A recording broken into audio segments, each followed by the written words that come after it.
मारिया और दूसरे अफसाने। अफसाना नंबर 9, कैश। मिश्रा साहब भारतीय राजधानी दिल्ली के रहने वाले थे। उनका ताल्लुक एक मिडिल क्लास ब्राह्मण फैमिली से था। तालीम याफ्ता थे, लिहाजा अपनी इकनॉमी बेहतर करने की गर्ज से नौजवानी में ही ओस्लो चले आए। बाद में उनकी धर्मपत्नी सीता भी ओस्लो आ गईं। मिश्रा साहब शुद्ध ब्राह्मण थे। उनके घर का माहौल बड़ा धार्मिक था। उनकी पत्नी रोज सुबह पूजा करती और अपनी बेटियों को भी रोज पूजा करने की ताकीद करती। सीता की पूरी कोशिश थी कि अपनी बेटियों को अच्छे संस्कार दिए जाएं। उनके घर में मांस, मछली, हत्ता के अंडा खाने तक पाप शुमार होता था। सीता को तो गोश्त की बू ही से मतली होने लगती थी, खासतौर पर जब गर्मियों में उनकी बिल्डिंग के फ्लैटों में रहने वाले बाहर बारबेक्यू करते तो मिश्रा साहब घर की तमाम खिड़कियां, दरवाजे बंद रखते। मिश्रा साहब भगवान शिव के भगत थे। घर में भगवान शिव के बेटे भगवान गणेश की मूर्ति भी मौजूद थी, जिनकी पूजा कामयाबी और खुशबख्ती की अलामत थी। वो हमेशा अपने सीधे हाथ की कलाई और उल्टे कंधे से दाएं जानिब कमर तक कलाबत्तू का धागा पहनते थे। नॉर्वे आने के बाद भी उनके जीवन और रहन सहन में कोई तब्दीली नहीं आई थी। वो एक सीधे साधे हिंदू ब्राह्मण थे जो कर्मा पर मुकम्मल विश्वास रखते थे। उनका कहना था कि इंसान को इनके कर्मों का फल जरूर मिलता है, लिहाजा इंसान को अच्छे कर्म करने चाहिए और जीवन सत्य के साथ बिताना चाहिए ताकि इंसान को जिंदगी के चक्र से मुक्ति और उसकी आत्मा को शांति मिल सके। मिश्रा साहब की 2 बेटियां थीं, बड़ी राधा और छोटी पूजा। राधा दांतों के डॉक्टर के क्लिनिक में बतौर ऑफिस सेक्रेटरी काम करती थी, जबकि पूजा अभी देदरे गोयने स्कूल में पढ़ती थी। उनकी पत्नी ने भगवान से बड़ी प्रार्थना की कि भगवान उन्हें एक बेटा भी दे दे, मगर उनकी किस्मत में बेटे की खुशी नहीं थी। बड़ी बेटी राधा जब जवान हुई और मिश्रा साहब को उसकी शादी की फिक्र हुई तो उन्हें अंदाजा हुआ कि बेटी की शादी में सबसे बड़ी संकट ये थी कि ओस्लो में सिर्फ चंद ही गिने चुने ब्राह्मण खानदान रहते थे और इनमें से भी बास चिकन वगैरह खा लेते थे। लिहाजा उन्होंने सोचा क्यों ना इंडिया जाकर राधा के लिए एक अच्छा सा बर तलाश किया जाए।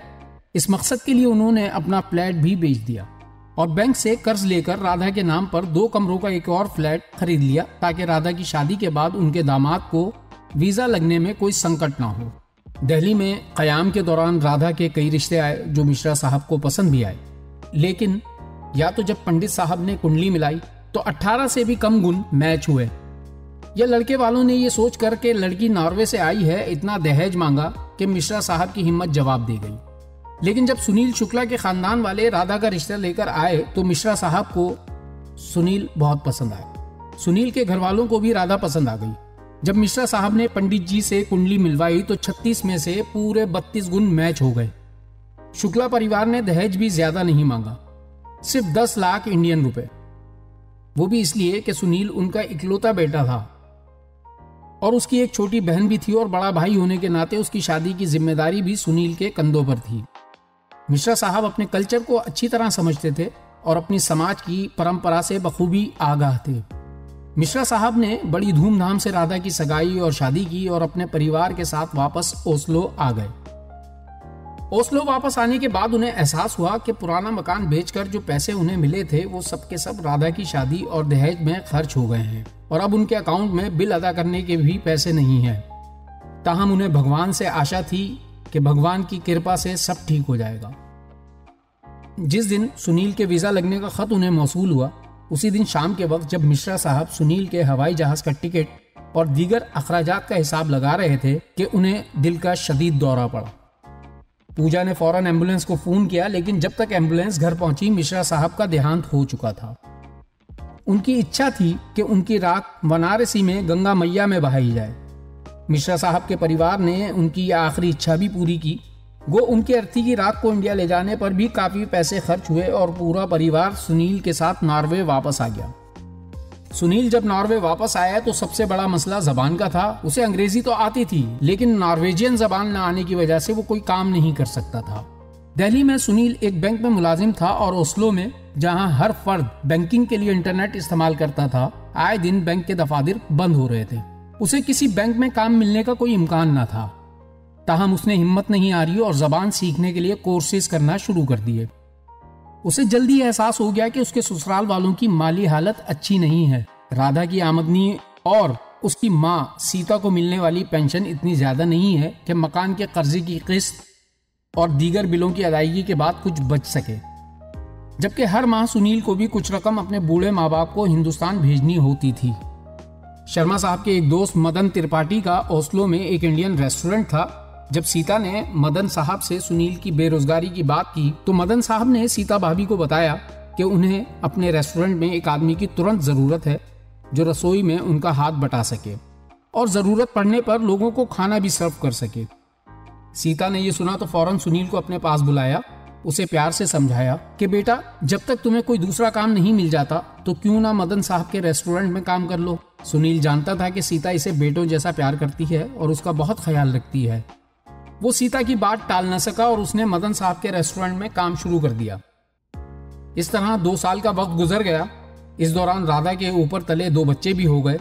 पूजा ने वेद्रे गोयने स्कूल खत्म कर लिया और उसने जेनेटिक्स पढ़ने के लिए ओस्लो यूनिवर्सिटी में दाखिला ले लिया। यूनिवर्सिटी में इसकी दोस्ती एदा से हो गई। एदा मगरिबी नॉर्वे के एक शहर मोल्दे की रहने वाली थी, ताहम ओस्लो में वो एक फ्लैट में तन्हा रहती थी।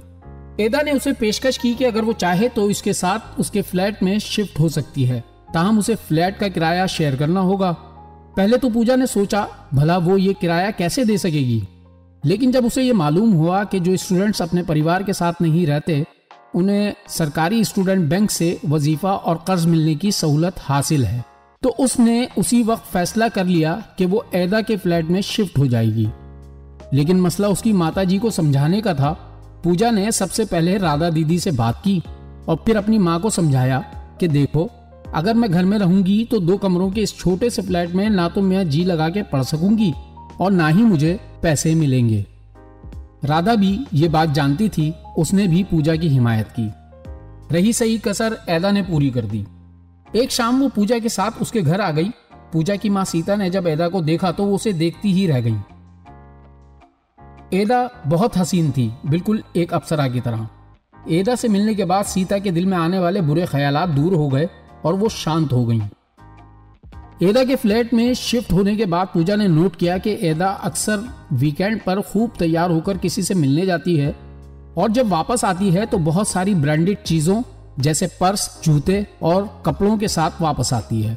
एक दफा रविवार के दिन पूजा खिड़की के पास खड़ी चाय पी रही थी कि एक कार उसकी बिल्डिंग के सामने आकर रुकी और उसमें से एदा बाहर निकली।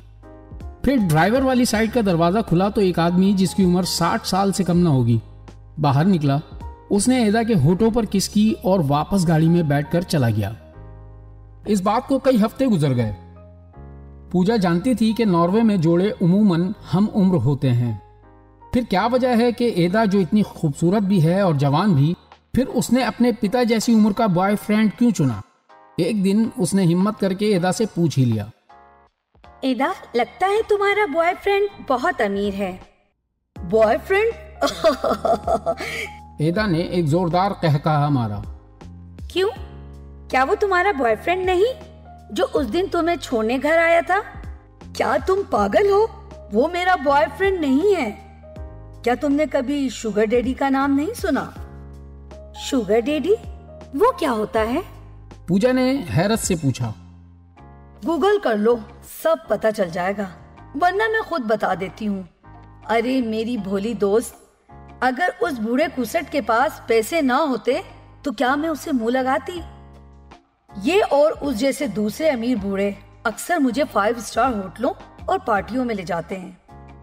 हम हर माह 2-4 रातें किसी 5 स्टार होटल में गुजारते हैं। फिर ये मुझे शॉपिंग भी कराते हैं और एक मोटी सी रकम देकर घर छोड़ जाते हैं। तुम कहो तो तुम्हारे लिए भी शुगर डैडी का इंतजाम करूं? एदा मुस्कुराई। एदा, क्या तुम पागल हो? ये कैसी बातें कर रही हो? सच बताऊं, तुम जैसी एशियन लड़कियों की तो यहाँ बहुत मांग है। ना बाबा ना, मैं ऐसा हरगिज नहीं कर सकती। अगर मेरे जीजा जी ने कभी मुझे किसी दूसरे मर्द के साथ देख लिया तो कयामत आ जाएगी। तुम्हारी मर्जी। वैसे फटाफट पैसे बनाने की एक और तरकीब भी है। यहाँ कई ऐसी वेबसाइट्स मौजूद हैं जिस पर तुम अपना प्रोफाइल अपलोड करके अपनी जगह किसी भी खूबसूरत लड़की की तस्वीर डाल सकती हो। हफ्ते में 2-4 ग्राहक भुगता कर कई हजार करोड़ घर बैठे कमा सकती हो। एदा उसे आंख मारते हुए बोली।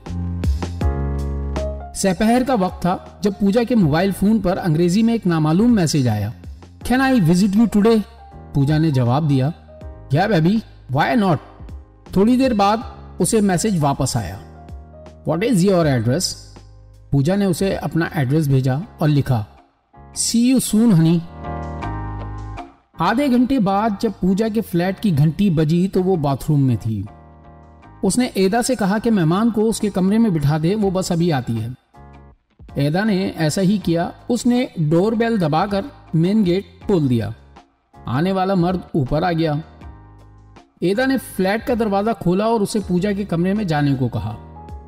पूजा बाथरूम से जल्दी निकल आई और सीधी अपने कमरे में चली गई। जब वो कमरे में दाखिल हुई तो उसने देखा कि एक मर्द उसके बिस्तर पर बैठा बिस्तर के सिरहाने लगी एक खूबसूरत तस्वीर को देख रहा है। पूजा ने दरवाजा बंद किया तो उस आदमी ने गर्दन घुमाई और दरवाजे की तरफ देखा। पूजा ने जैसे ही उस आदमी को देखा उसके मुंह से बेइख्तियार निकला, जीजा जी आप? सुनील का चेहरा भी फक हो गया। वो बिस्तर से उठकर खड़ा हो गया।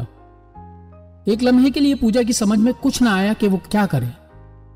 फिर वो अपने हवास पर काबू पाते हुए अपनी माँ के सिखाए हुए संस्कारों को बालाए ताक रखकर खालिसतन कारोबारी लहजे में बोली, हनी, आधा घंटा या 1 घंटा? आधे घंटे के 2000 और 1 घंटे के 3000 कैश।